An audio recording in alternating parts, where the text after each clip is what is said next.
দীর্ঘ ৬ বছর পর ৯ সেপ্টেম্বর অনুষ্ঠিত হবে ঢাকা বিশ্ববিদ্যালয় কেন্দ্রীয় ছাত্র সংসদ ডাকসু নির্বাচন। এ নিয়ে কয়েকটি ছাত্র সংগঠন উৎসব মুখর হলেও কারো কারো রয়েছে শঙ্কা। নির্বাচন অনুষ্ঠানে সবার সহযোগিতা চেয়েছে বিশ্ববিদ্যালয় প্রশাসন। আরও জানাচ্ছেন শাহরিয়ার বাঁধন।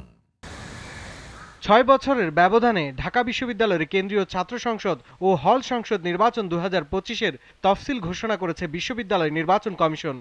তফসিল অনুযায়ী ভোট গ্রহণ হবে আগামী ৯ সেপ্টেম্বর। ডাকসু নির্বাচন ঘিরে কোনো ছাত্র সংগঠনে রয়েছে আকাশ ছোঁয়া প্রত্যাশা। ছাত্র জনতার গণ অভ্যুত্থানের পরবর্তী যে টাইমটাতে আমরা আসছি এখন, এখানে যে আমূল চেঞ্জ ক্যাম্পাসগুলোতে এখন সবচাইতে বেস্ট পরিবেশ।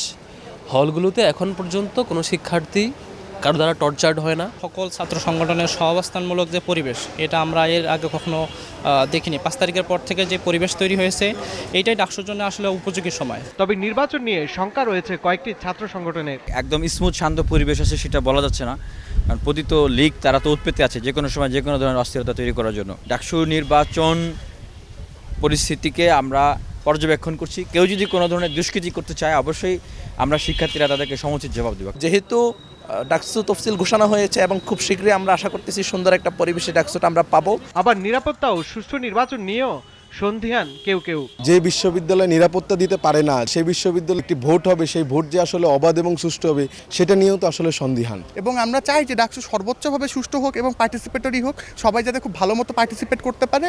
ডাকসু নির্বাচনের নিরাপত্তা নিশ্চিত করা বিশ্ববিদ্যালয় প্রশাসনের একার পক্ষে সম্ভব নয় উল্লেখ করে সবার সহযোগিতা চাইলেন উপাচার্য।